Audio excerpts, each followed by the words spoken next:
Meu nome é Adilson Borges. Tenho uma alteração neurológica que afeta minhas sinapses e se parece com uma epilepsia. Por ser apenas cerebral, não tenho convulsões, mas sofro alguns incômodos, entre eles fortes dores de cabeça. Às vezes falo muito rápido, na tentativa de não perder a linha de raciocínio. Perdoe-me, mas em vez de lamentar, prefiro não ver isso como um obstáculo e fazer o que eu gosto. Então, começa agora. Desritmia.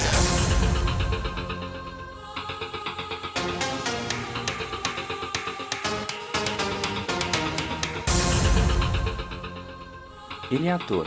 Começou no teatro e cursou faculdades de cinema no Brasil e nos Estados Unidos. Já fez novelas e minisséries na Globo, Record e SBT. Foi apresentador na Band e participou do reality show A Fazenda 5 na Record. Está lançando sua primeira HQ de ficção adaptada de um roteiro de longa-metragem que ele mesmo escreveu. E hoje a gente tem o prazer de falar com o Felipe Fogosi. Felipe, muito obrigado por nos receber aqui, viu? Não, obrigado a vocês. É um prazer estar falando com vocês e seus ouvintes. Tá certo. Me fala um pouco. A sua carreira artística começou com o teatro amador, né? Você fez alguns comerciais de TV. Fala um pouco desse tempo e como é que foi a decisão de você escolher isso como profissão mesmo?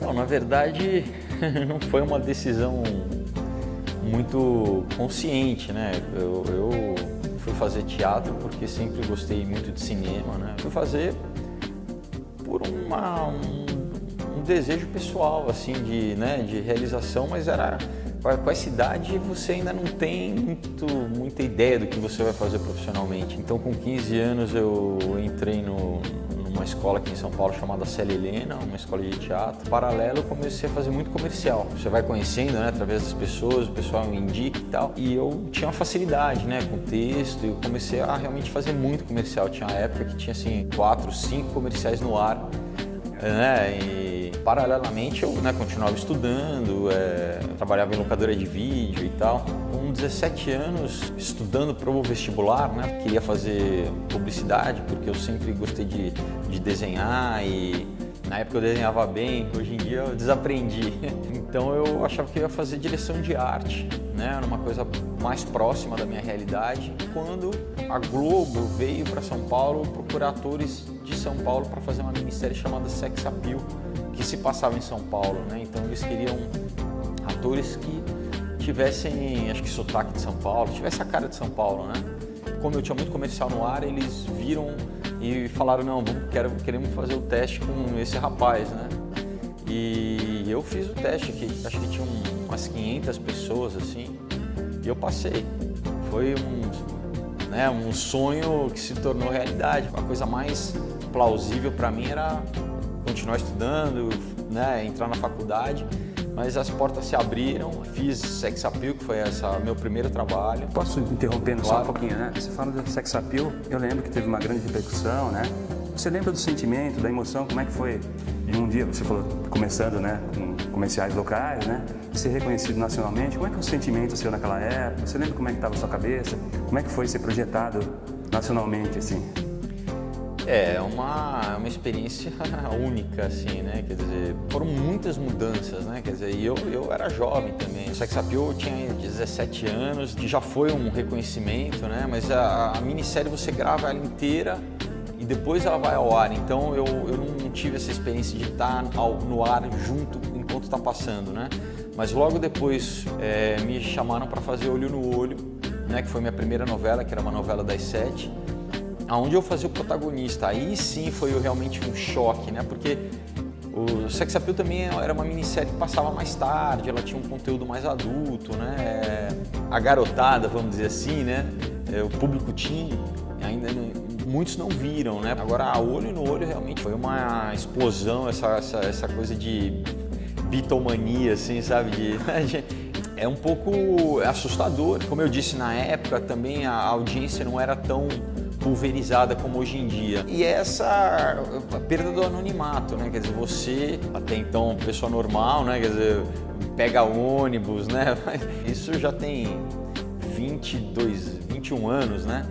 Você aprende a lidar, o teu público também, né, já cresce. Hoje em dia é mais tranquilo, né, essa abordagem. mas naquela época tinha uma coisa realmente de uma loucura coletiva, assim, né?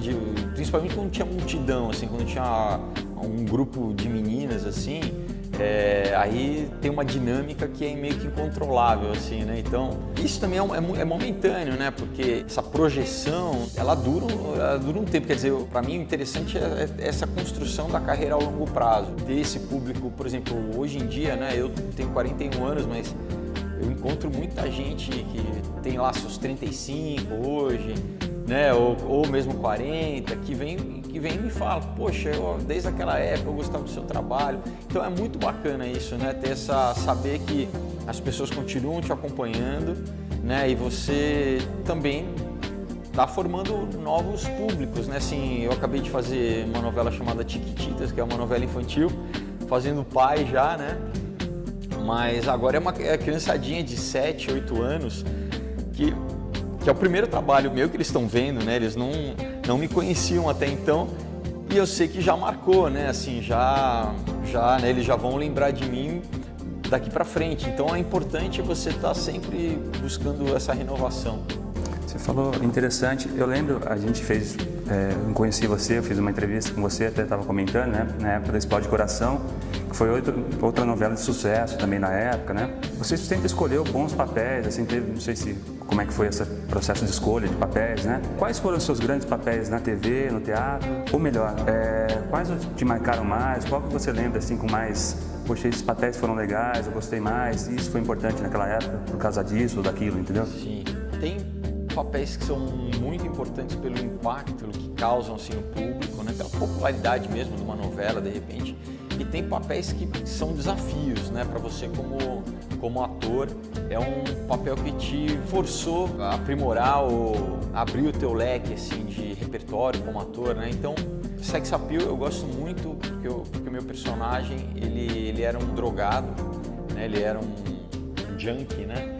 E que era totalmente diferente da minha realidade, então foi para mim um exercício como ator, apesar de estar começando, foi muito bacana e muito desafiador, assim. Depois olho no olho pela repercussão, né, como eu disse, por ter me projetado, né, nacionalmente, assim. Fiz no Teatro Shakespeare, eu fiz Péricles, né, que eu trabalhei com a Cleide Diáconis, com grandes atores, então no teatro também eu tive grandes experiências de poder trabalhar com profissionais, assim, por exemplo, eu fiz uma peça que era Qualquer Gato Vira-Lata Tem Uma Vida Sexual Mais Sadia Que a Nossa, texto do Juca de Oliveira, também um aprendizado de poder ser dirigido pela Bibi Ferreira, que é um dos nomes mais importantes da cultura nacional, não só do teatro. Uma peça que ficou 5 anos em cartaz, né? Eu fiz mais de 1000 apresentações, mais de 1 milhão de pessoas assistiram, né? Virou filme depois. Muitas vezes tem peças que ficam só 3 meses ou 6 meses, então fazer 5 anos assim é um aprendizado de ver a renovação do texto, né? Como que você mantém aquilo novo, né? Aquilo fresco para você, né? Um papel também que marcou bastante foi uma novela chamada Corpo Dourado, que eu fazia um mergulhador que chamava Lucas, né? Que eu tinha a irmã, era a Mônica Carvalho, que ela chamava Clara, que ela era muda, né? Então a gente se comunicava meio por linguagem de sinal. Foi uma novela também bacana na época. Um outro, vamos dizer assim, fenômeno, né, de audiência, eu acho que foi Os Mutantes, né? Que no final de 2007 terminou em começo de 2009, também virou uma trilogia, né? Foi uma novela longa. Eu fiz as 3, né? Eu acho que eu e só mais uma atriz ficamos nas 3 novelas, né? Deu mais de 600 capítulos, assim, e também marcou uma geração.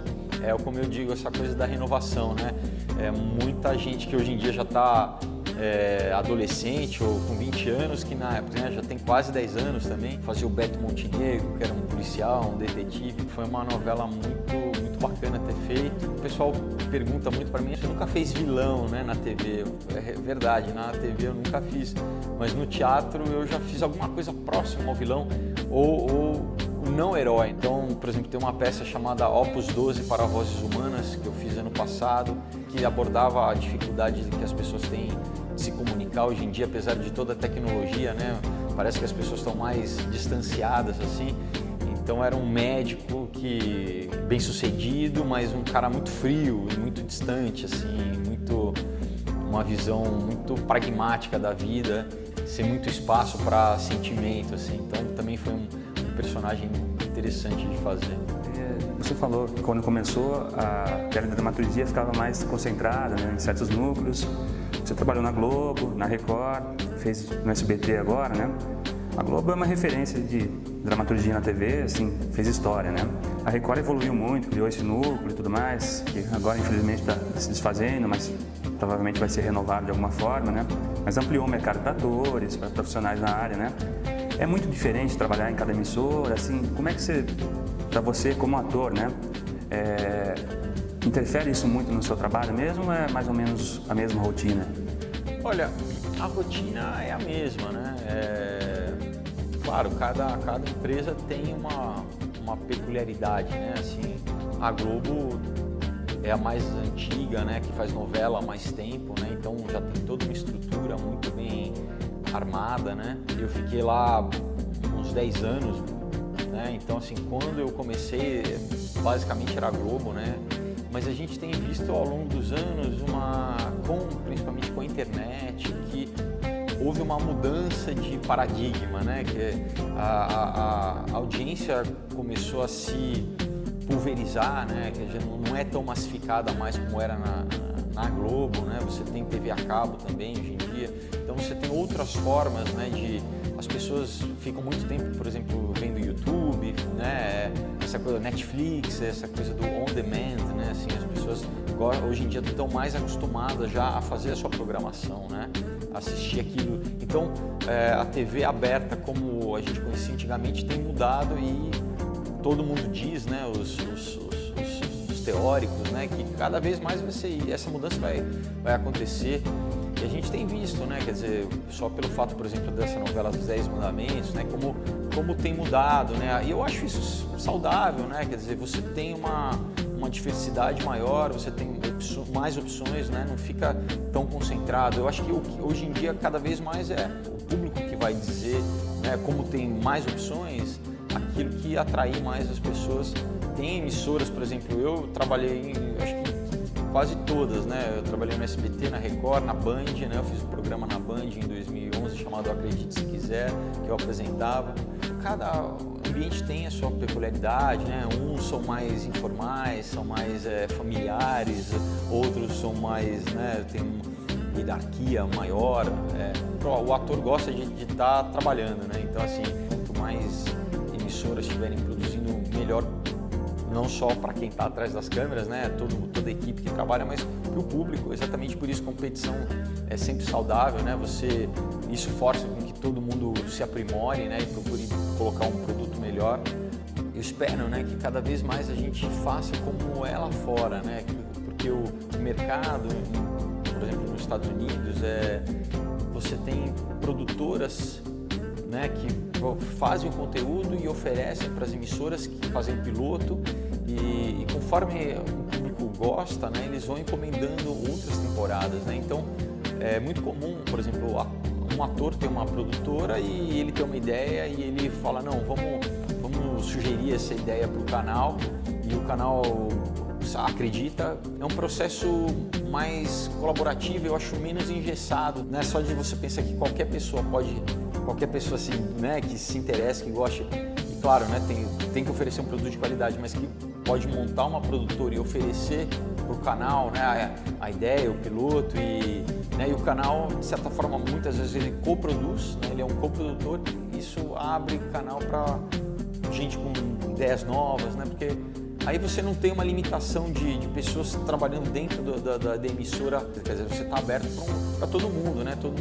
Claro, tem o que eles chamam de pitch, né? Que quando você vai oferecer o teu produto e você tem que vender o teu produto, né? A ideia tem que ser boa, mas eles estão abertos para todo mundo e eles vão selecionar o tipo de programa que eles querem, né? Mas assim, aí é muito mais diverso, né? Assim, a oferta é maior.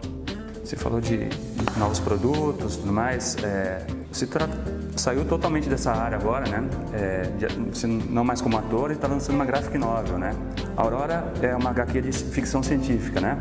Como é que surgiu essa ideia? Do que se trata? Como é que foi o processo de produção? Fala um pouco todo o processo de conceber. Você já lia quadrinhos? Já era leitor de quadrinhos? Sim, bom, eu comecei a ler quadrinhos criança, né? Meu pai, na verdade, que me ensinou a ler quadrinhos. Sábado era o dia de ir na feira e depois da feira a gente passava na banca e comprava a revistinha, né? Que era o quadrinho pequenininho. Tem um incentivo à leitura, já criei um gosto de leitura na criança. Cresci lendo quadrinho e, como eu disse, eu desenhava, né? Eu tinha todo esse lado, vamos dizer assim, minha veia artística estava nessa área mais de desenhar, de pintar.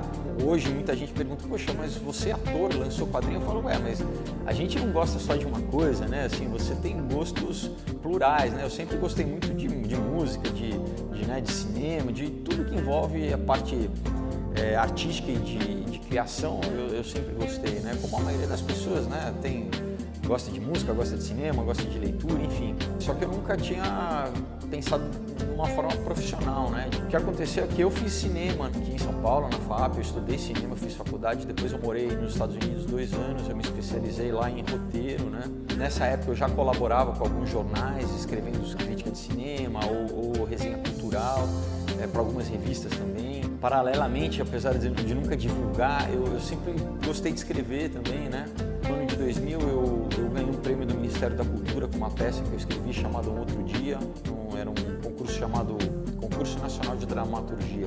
Entre, acho que 4.000 textos, uma coisa assim. Eu ganhei o primeiro lugar e importante saber, né, que os jurados não sabiam quem eram os autores, né? Eles não tinham acesso aos nomes, então eu sei que foi uma coisa que o fato de ser ator, né, não pesou em nada nessa decisão.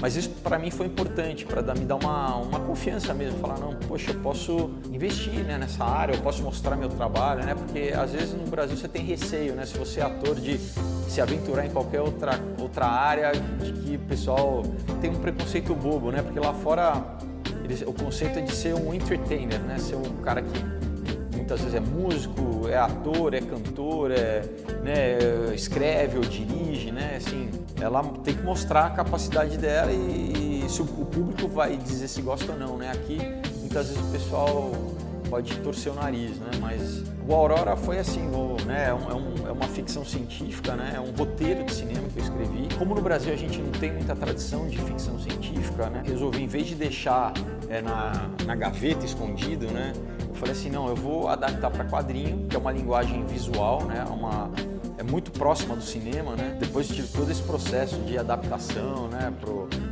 quadrinho, mas é um projeto que eu tenho muito orgulho, né, é uma equipe incrível, né, o desenhista é o Leno Carvalho, o Nelson Pereira fez a arte final e daí tem um time de 5 coloristas, Stephanie René, Márcio Menes, Thiago Ribeiro, Rodrigo Fernandes e Carlos Lopes.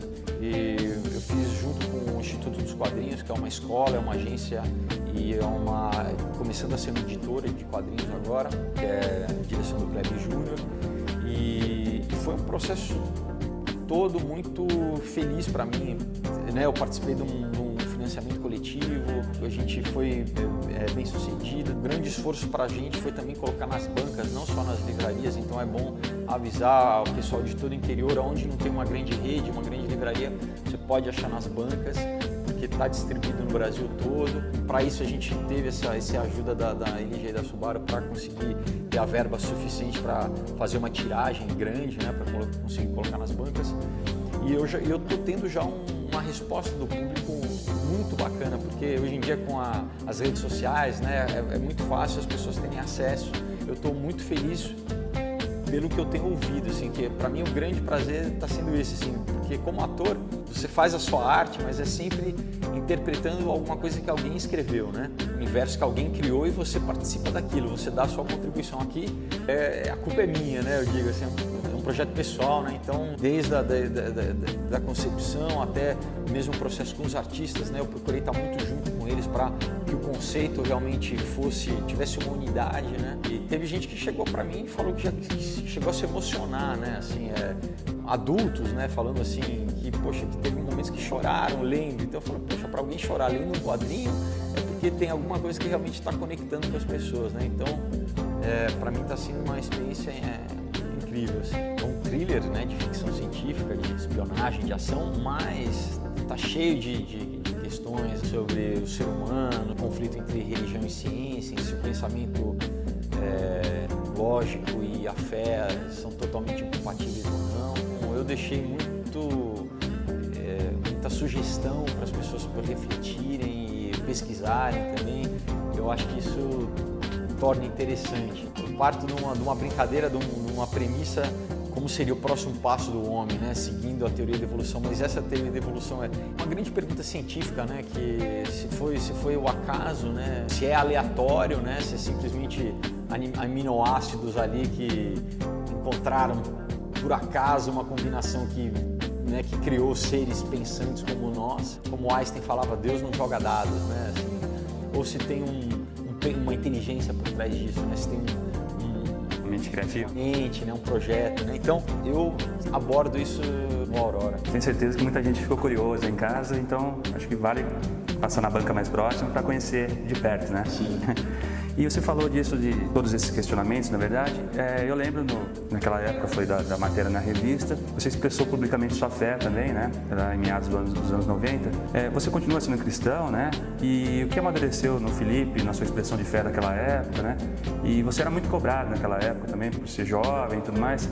Como é que está o Felipe hoje, o amadurecimento desse processo todo na sua vida? Eu tenho uma consciência de que, como eu falei, as portas se abriram, né? Eu com certeza acho que não foi por acaso, né? Eu creio que Deus tinha um propósito, né? De me usar para falar para uma geração, né? Que era possível ser cristão e foi no momento também que a igreja evangélica no Brasil deu um boom, né? Teve um crescimento enorme, né? Hoje em dia tem quase 50 milhões de evangélicos no Brasil, né? Teve muita cobrança, teve até uma cobrança profissional também. Foi a primeira leva, né, de pessoas públicas, né, que eram cristãs, assim. Que eu me lembro, fui eu, acho que o Dedé Santana, os primeiros. Declaradamente, pelo menos, né? Você fica debaixo de uma lupa, né, do microscópio, porque as pessoas querem primeiro conhecer, porque na época ninguém sabia, né, exatamente o que era esse cristianismo, né, protestantismo no Brasil ainda estava escondido de certa forma, né, e as pessoas que não eram, né, elas queriam saber, né, realmente o que era aquilo, o que tinha de verdade. Então você também passa, né, num processo pessoal seu com Deus, né, de amadurecimento. Então eu me converti, eu tinha 15 anos, né, e eu fiquei vivendo intensamente isso até mais ou menos uns 30 anos e daí eu me afastei, assim, como o filho pródigo, né, aquela parábola, né, eu entendi, né, o que é o filho pródigo, né, assim, não só lendo, né, mas eu experienciei, assim, o que é viver longe, né, da presença de Deus. E como eu até me converti muito jovem, nunca tive essas questões, né, que muitos jovens têm de drogas, de nada disso, né, eu acho que ele me permitiu falar, bom, vai ver como o mundo é duro, assim, né, quer dizer, continuei sem usar drogas, sem nada disso, mas tive os desapontamentos comuns de quem eu acho que está longe da presença de Deus e está buscando fazer tudo pela sua própria vontade, né? É aquele momento que você fala, não, agora eu vou viver aquilo que eu quero viver, né? E você sofre as consequências disso, né? Então, para mim foi um período de amadurecimento também. Eu sei que Deus me preservou, mesmo eu não sendo fiel naquela época, Ele me preservou de muitas coisas e me trouxe de volta, né? Quer dizer, eu sei que não foi por mim, assim, acho que chegou um momento que falou, tá bom, pronto, já deu o teu passeio, já foi, agora volta, né? Eu fico muito feliz, assim, por ter tido esse reencontro, né? Quer dizer, por mais que eu falasse que eu não acreditava mais, assim, eu sei que eu era selado, que Deus tem um propósito, Ele deixa as 99 ovelhas e vai buscar a que está afastada, né? Então, é a graça e misericórdia de Deus, né? Eu acho acima de tudo, né? Porque somos falhos, né? Mesmo tendo uma vida cristã, a gente continua, né, tendo falhas e Deus é misericordioso. E o que eu busco hoje em dia é isso, assim, é voltar ao propósito, né, como a Bíblia diz, né, estamos sendo a vontade de Deus e buscando a vontade dele, que é boa, perfeita e agradável, né? Então, que esses anos sejam remidos, né, que ele me use como instrumento, momento, né? Como já me usou muito, né? Eu tenho consciência disso, tem muita gente também. Naquela época eu dava muitos testemunhos, eu viajei muito pelo país, assim, né? Dando testemunhos em igrejas, em faculdades, em colégios. E tem muita gente que já veio me falar, né? Anos depois, poxa, eu vi um testemunho seu e não é mérito meu nenhum, assim, né? É pra glória de Deus. Eu posso dar continuidade nisso, assim, né? Que eu acho que é o mais importante, assim. O que você tem feito? Acredito a divulgação da HQ aí, né? Quais são os seus projetos daqui para frente, planos? O que você tem planejado daqui para frente? Tenho, né, os meus projetos que eu coloco na mão de Deus e espero que Ele realize, né? Mas cada vez mais eu tenho buscado fazer isso, assim, me envolver. Claro, a minha carreira como ator continua, né? Eu dei uma paradinha só até o final do ano para lançar o Aurora, né? Para estar divulgando, mas eu tenho projetos para a TV a cabo que eu escrevi, tem longa-metragem que eu escrevi, que eu estou começando a produzir. Cada vez mais a minha vontade é isso, continuar trabalhando, assim, me convidam para novela, eu vou fazer, mas assim, botar em prática os meus projetos que há anos que eu escrevo, né? Então não ficar só na gaveta e, né, que veja a luz do dia, assim, que as pessoas possam conhecer, porque é muito gostoso você compartilhar as suas ideias, né, com as pessoas. Então, cada vez mais a minha intenção é produzir conteúdo também, né? Não é esse ano que vai entrar, eu tenho grandes expectativas e, claro, né, assim, onde Deus me conduzir, assim. Bacana, Felipe. Espero que em breve a gente volte a bater um papo, você conte sobre novos projetos, muitas coisas bacanas, Tenho certeza que muita gente ficou curiosa desse projeto da Aurora e que os próximos também possam ser tão bem sucedidos, viu? Obrigado pela conversa e, mais uma vez, pela gentileza de nos receber, viu? Não, imagina. Obrigado a vocês. Então, mais uma vez, eu vou convidar o pessoal de casa, quem puder, dê uma olhadinha no Aurora, vale a pena. Quem quiser também pode entrar em contato através da página oficial no Facebook, que chama Aurora HQ, ou pelo meu Instagram, que é Felipe_Fogozzi. Eu também respondo todo mundo. Vai ser um prazer poder conversar com vocês e saber a opinião de vocês sobre o Aurora. Obrigado. Obrigado, meu Felipe. Valeu mesmo. Diz-me.